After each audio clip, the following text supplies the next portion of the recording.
Bismillahirrahmanirrahim. Assalamualaikum warahmatullahi wabarakatuh. Syahadat tazalid diri rahasia Allah subhanahu wa ta'ala pada zahir dan batin. Sebelum kita memasuki rahasia hakikat syahadat pada tingkat khusus,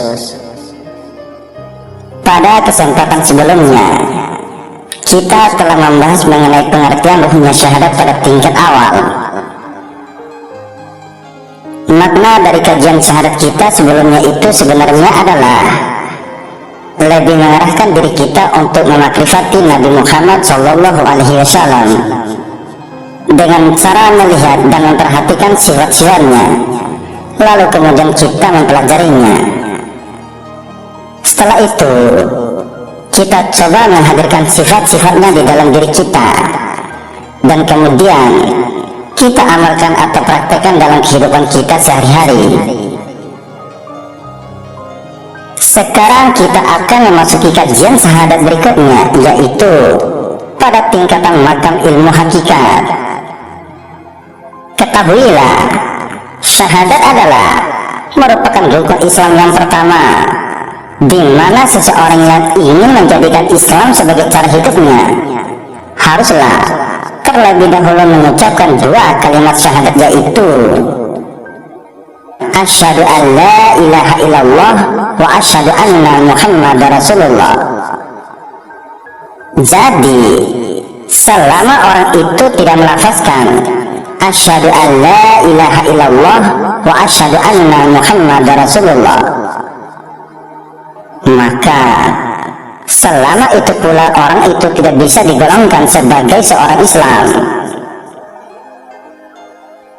Dalam pengertian ilmu syariat, dua kalimat syahadat asyhadu an la ilaha illallah wa asyhadu anna muhammadar rasulullah diartikannya seperti berikut: aku bersaksi bahwa tiada Tuhan yang disembah melainkan Allah, dan aku juga bersaksi bahwa Nabi Muhammad SAW itu adalah utusan Allah. Sungguh banyak di antara kita yang hanya pandai melafalkan ucapan dua kalimat syahadat ini, tetapi jarang sekali yang ingin mengkaji atau mempelajari tentang hakikat pengertian maksud dan tujuan syahadat itu sendiri. Kebanyakan kita hanya mengikuti keluarga kita, mendengar ibu dan bapak kita melafalkan syahadat, maka kita pun turut berbuat demikian. Namun kita tidak pernah mau bertanya kenapa kita harus melafalkan asyhadu an la ilaha illallah wa asyhadu anna muhammadar rasulullah, dan kenapa juga kita tidak boleh melafalkan satu bentuk lafal penyaksian yang lain daripada kalimat syahadat ini. Di samping itu, tidak ada yang pernah bertanya kenapa kalimat itu bisa membawa kepada pengertian tiada Tuhan yang disembah melainkan Allah, sedangkan di dalam kalimat tersebut tidak terdapat perkataan Tuhan atau Rabbi, dan tidak terdapat perkataan sembah atau abduhu. Tetapi kenapa di dalam penafsirannya atau terjemahannya terdapat perkataan Tuhan dan sembah? Dan kenapa kita tidak boleh langsung mengatakan syahadatnya begini: asyhadu an la rabbi na'buduhu illallah, yang tentunya lebih sesuai untuk diartikan dengan tiada Tuhan yang disembah melainkan Allah subhanahu wa ta'ala. Tetapi ternyata kita tetap diarahkan oleh Islam supaya melafalkan dengan lafaz syahadat asyhadu an la ilaha illallah, yang padahal membawa pengertian kepada tiada yang nyata hanya Allah subhanahu wa ta'ala. Jadi bisa disimpulkan di sini bahwa pengertian yang dibuat oleh mereka adalah masih jauh dan tidak sesuai dengan maklumat sebenarnya yang hendak dinyatakan oleh syahadat itu sendiri. Namun perlu kalian ingat baik-baik satu hal di sini. Perkataanku ini bukanlah bertujuan untuk merendahkan ilmu syariat, bukan pula menafikan ilmu syariat, melainkan tujuanku di sini adalah mengaji agar syahadat yang kita ucapkan itu sesuai dengan maklumat yang sebenarnya, seperti yang dinyatakan oleh syahadat itu sendiri, atau bahasa mudahnya, agar supaya kita bisa memahami dan mengerti apa sebenarnya arti dari lafaz syahadat yang kita ucapkan selama ini. Di samping itu, agar supaya diri kita juga tahu, kita saksikan kemana syahadat kita itu, atau kita tempatkan dan dudukan kemana syahadat kita itu, dan seterusnya. Mari kita lanjutkan pengajiannya. Yang menjadi persoalannya di sini adalah apakah perkataan Allah di dalam syahadat itu boleh diartikan sama dengan Tuhan. Begitu juga bila kita melafalkan wa asyhadu anna Muhammad Rasulullah, apakah benar membawa suatu pengertian kepada dan aku bersaksi bahwa Nabi Muhammad SAW itu utusan Allah. Dan coba kalian ingat kisah penciptaan Nabi Adam alaihissalam dulu. Dia adalah manusia yang pertama diciptakan oleh Allah, atau manusia pertama yang ada. Diceritakan bahwa dulu Nabi Adam alaihissalam pernah memohon kepada Tuhannya dengan bertawasul kepada Muhammad dengan kalimat bihaqqi Muhammadin. Maka Allah Subhanahu wa ta'ala mewahyukan kepadanya, wahai Adam, siapakah Muhammad ini yang engkau memohon keampunan dengan berkatnya? Nabi Adam menjawab, ya Allah, ketika engkau menciptakan aku dengan tanganmu dan menyiapkan ruhmu ke dalam diriku, aku mengangkat kepalaku dan melihat ke arsy-Mu terpandang tulisan La ilaha illallah Muhammad Rasulullah. Maka aku yakin bahwa tiada siapapun yang lebih tinggi darinya di sisimu, yang namanya engkau letakkan bersama namamu. Yang menjadi pertanyaannya adalah, adakah itu Nabi Muhammad yang kita tahu selama ini, sedangkan Nabi Muhammad belum lahir pada masa itu? Jadi, siapakah Muhammad Rasulullah yang dilihat oleh Nabi Adam alaihissalam itu? Coba dijawab. Beruntunglah bagi orang-orang yang mau berpikir. Dan mengapa pula Nabi Adam alaihissalam, bapa sekalian manusia, juga mengucap syahadatnya dengan mengakhirkan syahadatnya itu dengan lafal wa asyhadu anna Muhammad Rasulullah. Dan seterusnya Nabi Ibrahim alaihissalam, Nabi Ismail alaihissalam, semua nabi dan rasul, wali-wali Allah sebelum lahir Nabi Muhammad SAW juga mengucap dengan ucapan yang sama. Atau mungkin ada yang berpendapat bahwa nabi-nabi sebelum lahir Nabi Muhammad SAW mengucap dengan cara lain. Jika benar begitu, apakah bisa dikatakan bahwa Islam ini hanya baru ada pada zaman Nabi Muhammad SAW? Dan benarkah Islam tidak pernah ada sebelumnya? Dan jika benar ucapan Muhammad itu merujuk kepada Nabi Muhammad SAW, yang menjadi pertanyaannya adalah, kenapa pula Nabi Muhammad SAW juga mengucapkan syahadat yang sama seperti yang kita ucapkan sekarang ini? Coba dijawab. Pertanyaannya adalah, Muhammad yang manakah yang disaksikan oleh Nabi Muhammad SAW tersebut? Dan kenapa pula Rasulullah SAW tidak mengucap begini, asyhadu an la rabbi naqbuduhu ilallah wa asyhadu anna Rasulullah, yang lebih sesuai membawa kepada pengertian, aku bersaksi tiada Tuhan yang disembah melainkan Allah, dan aku bersaksi bahwa akulah pesuruh Allah Subhanahu wa Ta'ala. Masih banyak hal-hal yang perlu dipertanyakan apabila kita melangkah dan berusaha mencari dan menggali pengertian syahadat yang sebenar-benarnya. Soal: lalu manakah yang dikatakan sebenarnya syahadat dalam sudut pandang ilmu hakikat itu? Dan di manakah jatuh ujungnya dari syahadat itu sendiri? Silakan berikan penjelasannya. Jawab: baiklah, akan aku jelaskan. Silakan dengarkanlah ini baik-baik. Pengertian syahadat dalam kacamata ilmu hakikat itu adalah sebagai berikut.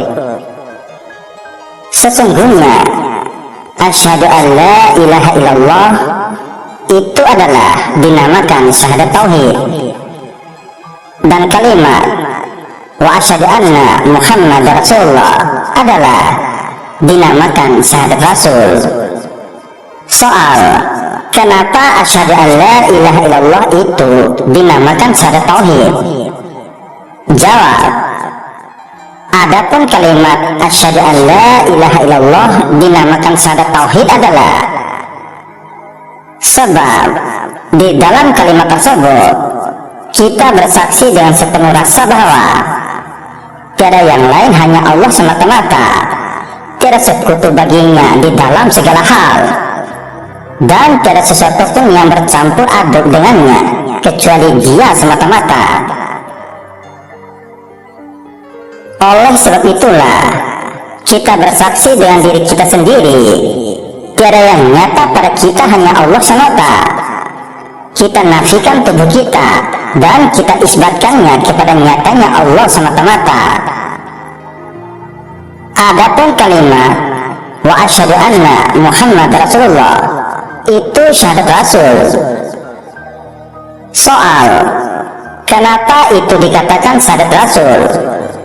Jawab: sebab pada kalimat itu kita bersaksi bahwa yang menyampaikan dan menanggung diri rahasia Allah adalah Muhammad, yaitu diri zahir kita.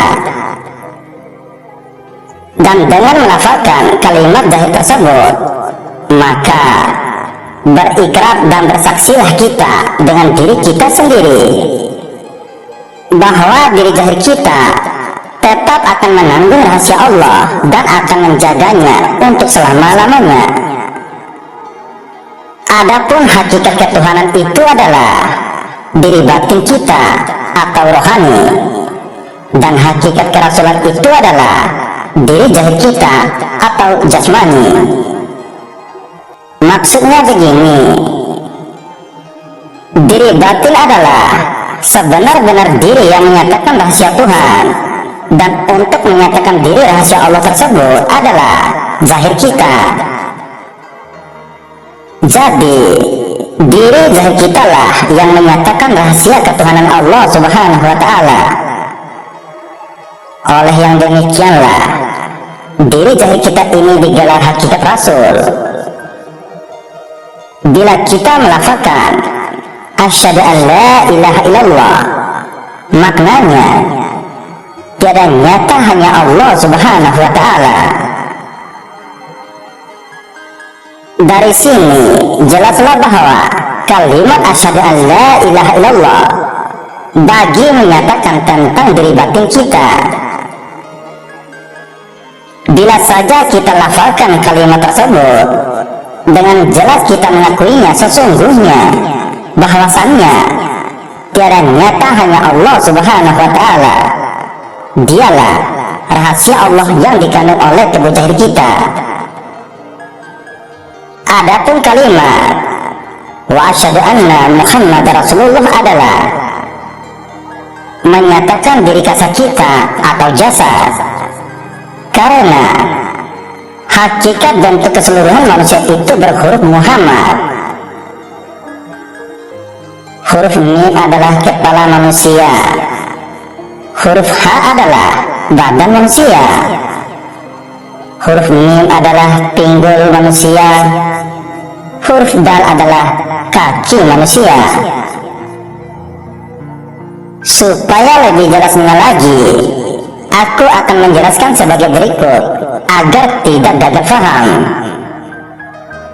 Diriwayatkan dari Abdul Rajab radhiyallahu anhu yang diterimanya dari Jabir radhiyallahu anhu bahwa Jabir pernah bertanya kepada Rasulullah sallallahu alaihi wasallam, "Ya Rasulullah, beritahukanlah kepadaku, apakah yang mula-mula sekali Allah jadikan?" Rasulullah sallallahu alaihi wasallam menjawab, "Sesungguhnya Allah ciptakan sebelum adanya sesuatu adalah nur nabimu dari nurnya. Maka nyatalah kepada kita bahwa Nur Muhammad itu jadi daripada ilmunya dan daripada kudratan iradatnya juga. Dari nurnya Allah menciptakan Nur Muhammad, dan dari Nur Muhammad Allah menciptakan seluruh makhluk. Maka nyatalah kepada kita bahwa roh kita dan tubuh kita serta seluruh alat ini jadi daripada Nur Muhammad juga. Maka wajarlah kita ini bernama Muhammad, dan nyatalah bahwa kalau roh kita dan batang tubuh kita ini daripada Nur Muhammad, maka kita ini tidak lain dan tidak bukan pada hakikatnya Nur Muhammad juga. Maka wajarlah kita bernama Muhammad.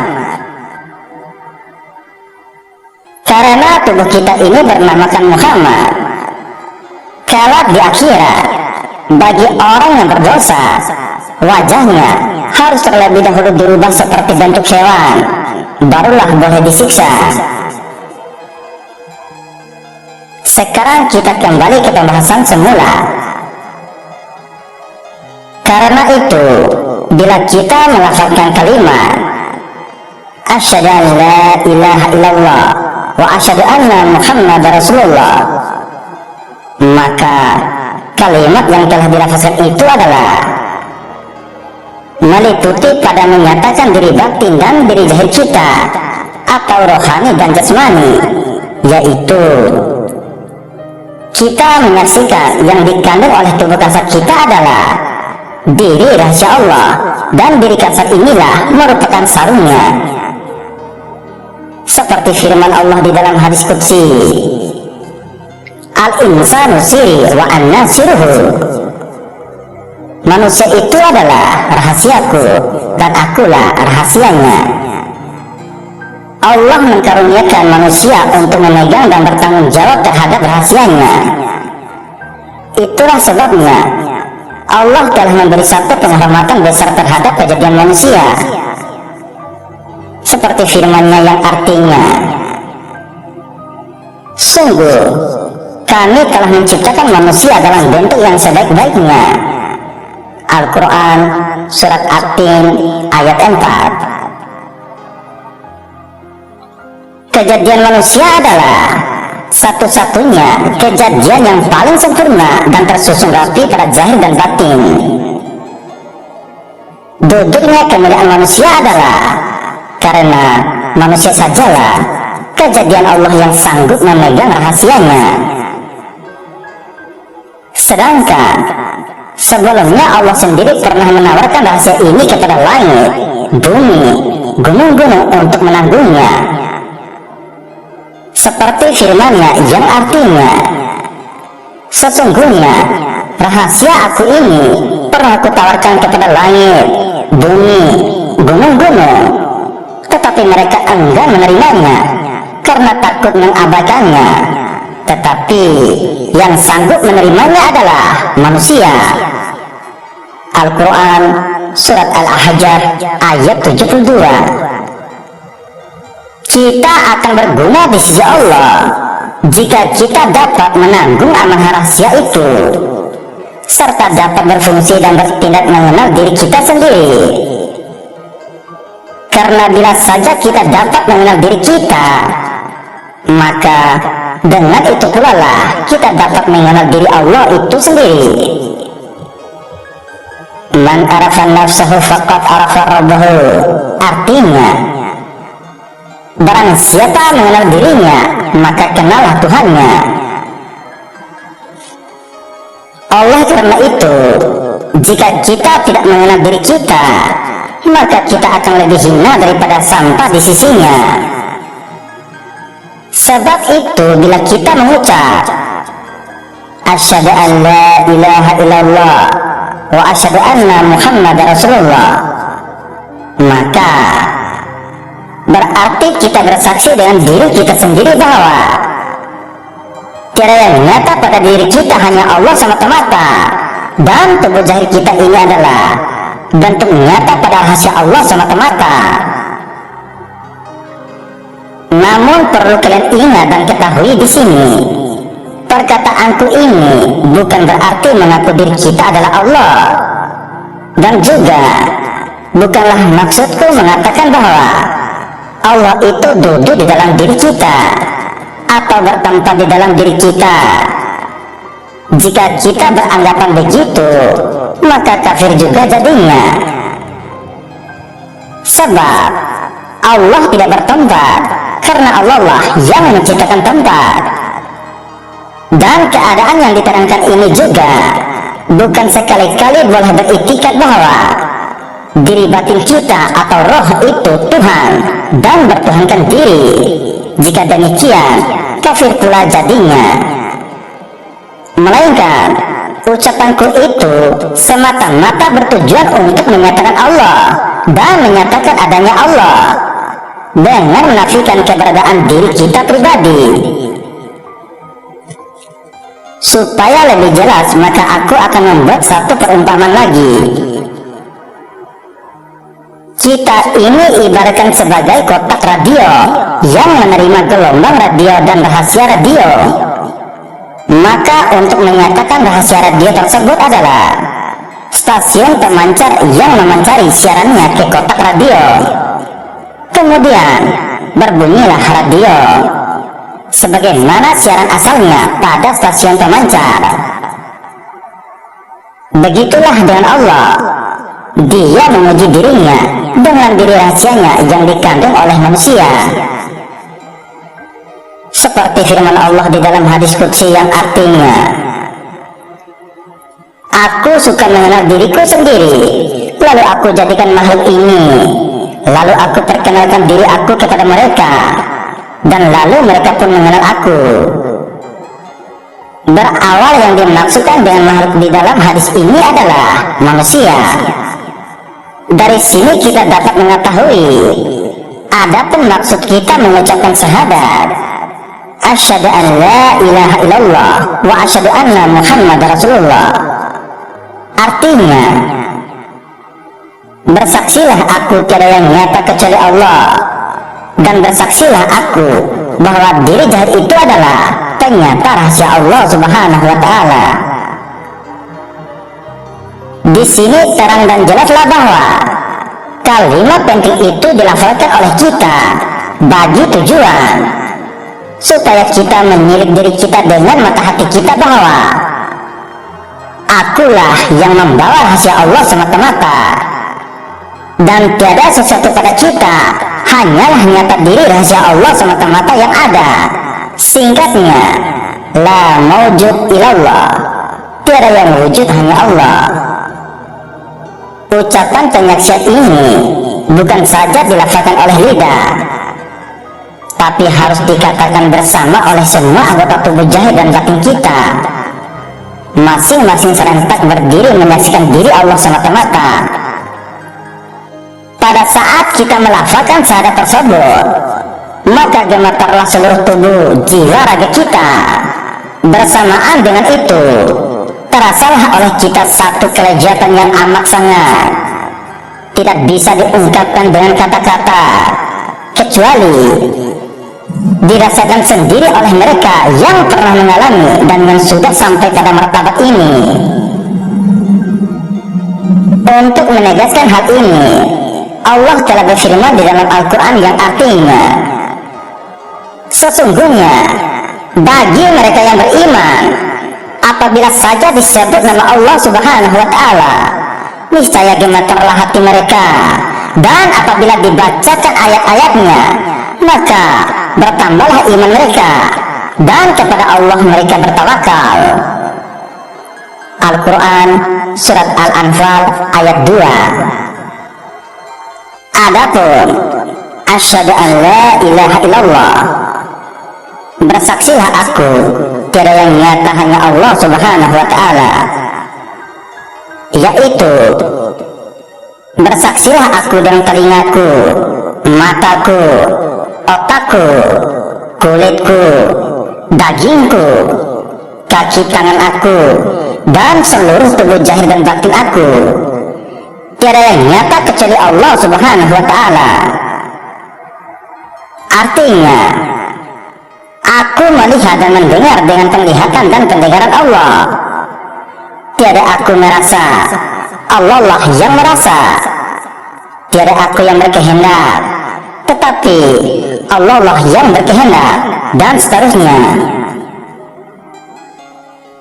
Singkat kata, semua perlakuan kita hendaklah dilihat pada pandangan sepenuhnya kepada Allah semata-mata, seperti firman-Nya yang artinya, di mana saja kami menghadap, disitulah wajah Allah. Al-Quran Surat Al-Baqarah ayat 115. Cara ini adalah dengan kita menafikan diri kita yang zahir ini, dan kita mengisbatkan diri kita yang batin. Adapun wa asyhadu anna Muhammad Rasulullah, artinya, dan bersaksilah aku bahwa diriku yang zahir ini adalah menanggung diri rahasia Allah semata-mata.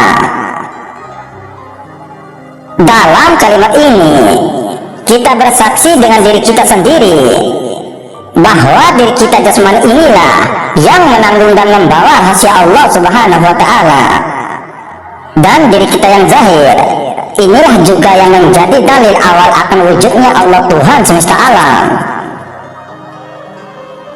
Dengan demikian, maka kalimat syahadat itu adalah kalimat hakikat yang menyatakan penyambungan di antara badan jasmani dengan badan rohani kita. Kalimat ini tidak boleh dipisahkan dan diceraikan di antara satu dengan yang lain. Seorang sufi berkata bahwa tidak boleh bagi kita untuk melafalkan kalimat syahadat tersebut dengan cara mewakafkan bacaan di mana-mana bagian dua kalimat syahadat tersebut. Tidak boleh kita mewakafkan di tengah kalimat, seperti yang diamalkan oleh kebanyakan orang-orang awam, karena kita ketahui bahwa tubuh dua kalimat syahadat tersebut adalah gabungan rohani dan jasmani kita. Oleh karena itu, tidak boleh kita melafalkan dengan mewakafkan kalimat tersebut pada mana-mana bagian kalimat. Di samping itu, hendaklah dibaca dengan perlahan, panjang, dan teratur, mengikuti sebutan huruf dan baris masing-masing, supaya kelezatan kalimat penyaksian ini dapat dirasain sepenuhnya oleh kita, sebagaimana yang pernah dinikmati oleh orang-orang arifin billah. Nah, sekarang aku ingin memberikan penjelasan lagi mengenai syahadat yang sudah kita bahas sekarang ini. Soal hakikat syahadat yang ini berada pada makam hakikat yang mana? Jawab, syahadat ini masih berada pada ilmu hakikat tingkatan dasar yang menjadi jalan menuju kepada rahasia syahadat pada tingkatan khusus, yang maksudnya rahasia hakikat zahir batin syahadat ini yang akan mengantarkan kita di depan pintu rahasia hakikat syahadat pada tingkatan khusus. Jadi masih bisa hanya mengantarkan kita di depan pintunya saja. Apabila kita sudah berada di depan pintu, kita pasti membutuhkan satu lagi, yaitu kunci untuk membuka pintu tersebut. Agar kita bisa masuk ke dalam rahasia hakikat syahadat dalam tingkatan khusus, yang insya Allah akan kita bahas pada kesempatan yang akan datang. Soal, yang manakah yang harus kita amalkan dalam dua kalimat syahadat tersebut? Jawabannya hanya satu, tergantung dari kemampuan dirimu, yang maksudnya tergantung dari ilmu dan kefahamanmu. Namun yang lebih afdal adalah mintalah supaya diijazahkan oleh gurumu sendiri, sebab gurumu tahu kadar kemampuanmu. Soal, apa sih tujuan kita meminta ijazah dari guru? Atau kenapa guru kita mengijazahkan ilmunya pada kita? Jawab, ijazah merupakan sebagai bukti pengakuan dan persaksian dari pihak guru bahwa dia adalah seseorang yang mahir dalam bidang tersebut pada perkembangan belajar dan mengajar berikutnya. Ijazah juga menjadi suatu tanda keizinan yang diberikan seorang guru kepada muridnya untuk meriwayatkan apa yang telah dipelajari dan diambil dari guru tersebut. Aku akan memberikan penjelasan mengenai syahadat ini dan bagaimana cara mengamalkannya. Soal, kenapa makna syahadat kita bisa menjadi bersaksilah aku tiada yang nyata kecuali Allah, dan bersaksilah aku bahwa diri zahir itu adalah ternyata rahasia Allah Subhanahu wa Ta'ala. Jawab, maksud kalimat bersaksilah aku tiada yang nyata kecuali Allah karena syahadat ini syahadat tauhid, yaitu mengesahkan Allah. Yang kedua, dikatakan syahadat Rasul karena tubuh zahir kita ini adalah bentuk nyata pada rahasia Allah semata-mata. Di dalam sebuah hadis Allah berfirman, al-insanu siri wa anna siruhu. Insan itu rahasiaku dan aku rahasia insan. Dalil dari syahadat ini diambil dari firman Allah yang artinya dialah yang awal dan yang akhir dan yang zahir serta yang batin. Al-Quran Surat Al-Hadid ayat 3. Dalam firman Allah ini, seperti Allah telah memberitahu bahwa Allah lah segala-galanya, yang awal, yang akhir, yang zahir dan yang batin, kesemuanya adalah Allah. Supaya lebih jelasnya begini, yang awal yaitu zat Allah, yang akhir yaitu asma Allah, yang zahir yaitu af'al Allah, dan yang batin adalah sifat Allah. Kalau disusun mengikut susunan adalah kenyataan zat Allah yaitu dialah yang awal, kenyataan sifat Allah dialah yang batin, kenyataan asma Allah dialah yang akhir, dan kenyataan af'al Allah dialah yang zahir. Di sini terang dan jelaslah bahwa kalimat penting itu dilafalkan oleh kita bagi tujuan supaya kita menilik diri kita dengan mata hati kita bahwa akulah yang membawa rahasia Allah semata-mata, dan tiada sesuatu pada kita, hanyalah nyata diri rahasia Allah semata-mata yang ada.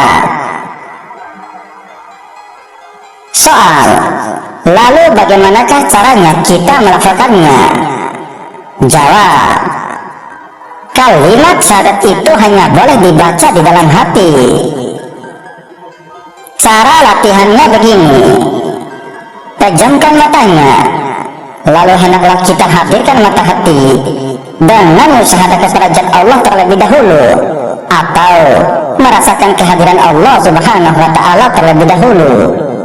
Dikala itu, tetapkan segala kehendak hati, ruh, dan perasaan kita untuk tawadu menghadap Allah, dan baca doa niat. Ya Allah, hamba memohon pertolongan-Mu. Jadi, tolonglah diriku yang lemah dan tidak berdaya ini. Izinkanlah diriku untuk mengenal dan bertemu denganmu. Lalu tarik nafas panjang sambil membaca hu di dalam hatinya. Ingat, bacaan hu itu pun panjang mengikuti perjalanan nafasnya. Bila nafasnya sudah berhenti atau sudah ditahan, maka bacaan hu-nya juga ikut berhenti. Dan setelah itu, baca di dalam hatinya kalimat Inna lillahi wa inna ilaihi raji'un. Dengannya memulangkan amanat yang dititipkan Allah pada kita. Dan pada saat nafas keluar, ucapkanlah Allah. Artinya, sudah nyatalah diri rahasia Allah yang ada saat itu.